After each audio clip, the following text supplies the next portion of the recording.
Bismillahirrahmanirrahim. Alhamdulillahil tullabi wa musahiril khairi liman yata'allamu.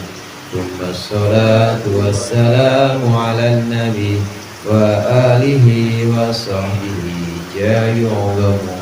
Ya Rabbana kaffir anna dunubana wa walidina wa liman huwa muslimun.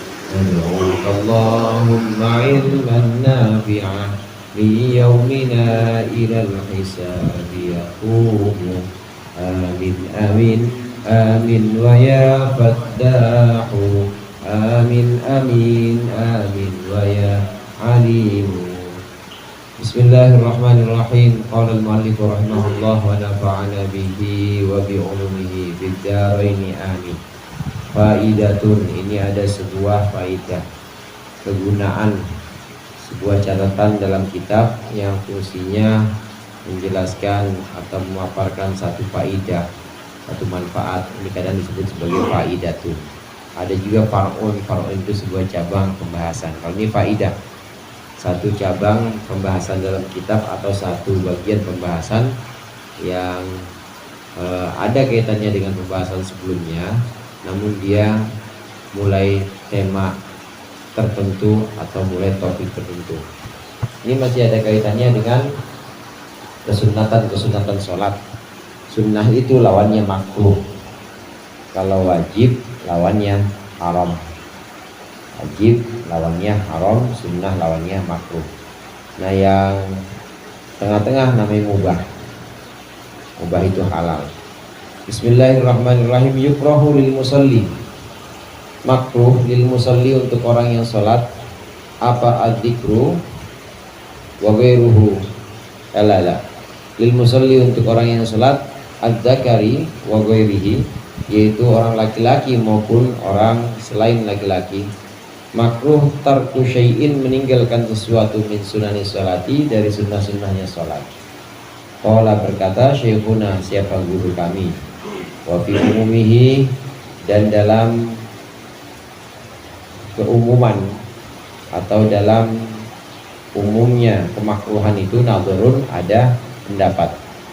Walladzi yutajahu, bermula sesuatu yang dianggap kuat.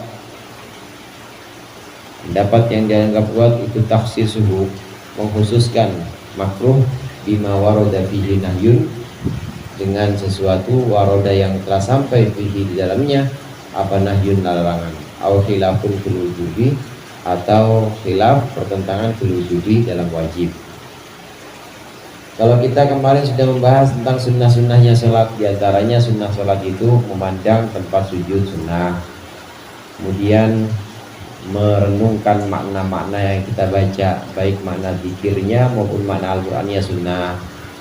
Kemudian termasuk kesunatan-kesunatan yang sudah kita bahas kemarin, yaitu khusyuk dalam sholat sunnah juga. Nah, pembahasan berikut ini, meninggalkan sesuatu yang sunnah itu hukumnya makruh. Meninggalkan sesuatu yang sunnah itu hukumnya makruh. Jadi kalau secara mudah atau sederhana bisa kita katakan sunnah tadi kan lawannya makruh. Kalau orang meninggalkan sunnah ya berarti makruh. Nah, kalau orang meninggalkan makruh berarti sunnah. Itu contoh misalnya di sini ada yang disebut dengan memandang pandangan atau memandang tempat sujud, ini kan hukumnya sunnah. Nah, kalau kita tidak memandang tempat sujud maka hukumnya makruh, meninggalkan kesunatan. Meskipun dalam umumnya pembahasan makruh ini ada satu pandangan yang kita perlu perhatikan, artinya dilihat-lihat. Ada kalanya kesunatan yang kita tinggalkan itu kesunatan yang penting dalam sholat, sehingga ada larangan meninggalkannya. Jika itu ditinggalkan maka dia jadi makruh. Tapi satu, kedua, ada kesunatan-kesunatan dalam sholat yang sebenarnya dia tidak ada hadis atau tidak ada ajaran dari Rasulullah yang menyebutkan bahwa meninggalkan sunnah itu sebuah larangan. Larangan meninggalkan sunnahnya itu tidak ada yang seperti itu. Satu lagi, ada juga yang kesunatannya itu ya kesunatan yang kalau ditinggalkan ini bukan makruh tapi hanya khilaful aula. Jadi khilaful aula itu satu status yang dia lebih ringan dibanding makruh, namanya khilaful aula. Secara status maka dia lebih ringan dibanding makruh.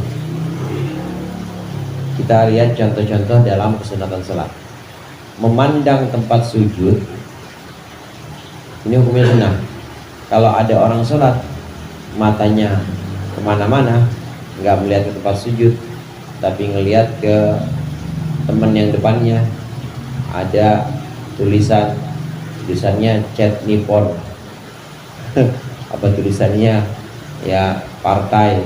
Nah, hukumnya itu bisa dikatakan makruh karena ini memang ada hadisnya. Rasulullah pernah menyampaikan ma balu qaumin yarfa'una absarahum fi shalah. Ngapain situ orang lagi sholat? Rasulullah kalau menyebutkan orang pada satu orang, tapi menyebutkan orang-orang gitu aja, nggak pernah nyebutin nama. Nggak boleh begitu. Ngapain situ ada orang, nah gitu doang Rasulullah. Jadi bukan ghibah, nggak disebutkan namanya. Ngapain situ ada orang lagi sholat tapi matanya kemana-mana. Nah, kalau ada teguran seperti ini, maka memandang tempat sholat itu hukumnya sunnah. Kalau tidak memandang maka hukumnya makruh. Ini satu. Yang kedua, ada bentuk sunnah dalam sholat yang bahkan satu kaul atau satu pendapat ini sunnah, satu kaul satu pendapat lain ini mengatakan wajib. Seperti sholawat kepada keluarga Nabi. Selawat kepada keluarga Nabi di tasyahud akhir. Allahumma sholli ala sayyidina Muhammad wa ala ali sayyidina Muhammad. Assalamualaikum warahmatullahi wabarakatuh. Assalamualaikum warahmatullahi wabarakatuh. Itu salawat kepada keluarga Nabi wa ala ali sayyidina Muhammad. Memang hukumnya sunnah. Sunnahnya sunnah ab'ad. Tapi ada kaul yang mengatakan itu hukumnya wajib malah. Ada pendapat yang mengatakan selawat kepada keluarga Nabi ini hukumnya wajib. Nah, maka kalau yang meninggalkan ini juga bisa dikatakan bisa membatalkan sholat. Nah, jadi bagaimana? Hendaklah dijaga sunnah ini, sunnah yang model-model seperti membaca salawat kepada keluarga Nabi, jangan sampai ditinggalkan. Yang pertama tadi kalau ditinggalkan makruh, yang kedua ini kalau ditinggalkan ini bahkan bisa membatalkan sholat menurut satu kaul. Nah, satu lagi, yang ketiga, ada bentuk kesunatan dalam sholat yang memang tidak ada larangan dan juga tidak ada pendapat yang mengatakan itu wajib. Saat kita meninggalkan kesunatan yang seperti ini, maka statusnya tidak makruh, tapi hanya khilaful aula. Contoh seperti mengangkat tangan dalam takbir intikal atau mengangkat tangan dalam takbiratul ihram. Itu tidak ada larangan. Rasulullah juga nggak pernah menegur orang yang nggak mengangkat tangannya, nggak pernah. Begitu juga tidak ada kaul, tidak ada pendapat yang mengatakan bahwa mengangkat tangan itu termasuk rukun, nggak ada.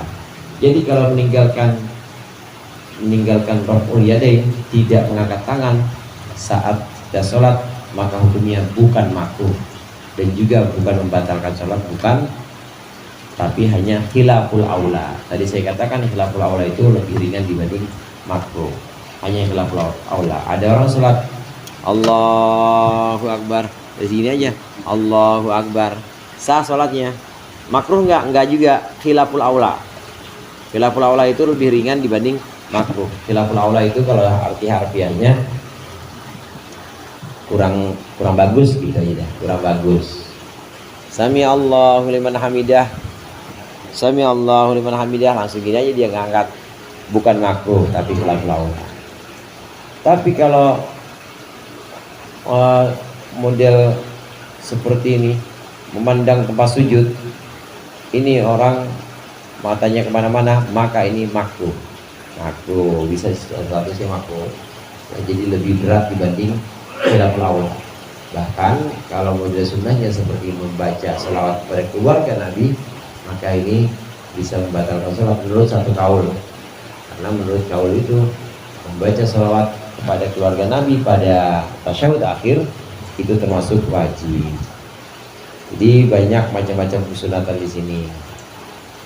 Wa sunnah dzikrun wa du'aun sirron akibaha, ay akibat sholati. Dan disunahkan zikir dan doa sirron dengan pelan-pelan akibaha mengiringi sholat. Ay sholati maksudnya sholat. Mengiringi sholat di sini maksudnya setelah sholat. Disunahkan setelah sholat ini kita zikir dan berdoa. Berdoa secara sir. Setelah sholat kita disunahkan berdoa secara sir, zikirnya juga secara sir. Kalau ada seorang imam yang memang punya maksud niat untuk mengajarkan makmumnya, maka diperbolehkan jahar. Seperti imam di pondok, lurah pondok mengimamin santri-santri atau kiai jadi imam untuk santri-santrinya, maka boleh baca zikir dan doanya kencang, boleh untuk mengajarkan sholat. La ilaha illallah wahdahu la syarika lahu lahul hamdu. Itu untuk ngajarin orang di belakangnya diperbolehkan. Meskipun memang asalnya adalah sir, asalnya adalah pelan-pelan, zikir ini zikir yang pelan. Ai yusannul asraru bihi ma dimunfaridin wa ma'mumin wa imamin lam yurid ta'limal hadirina wallahu a'lam bishawab.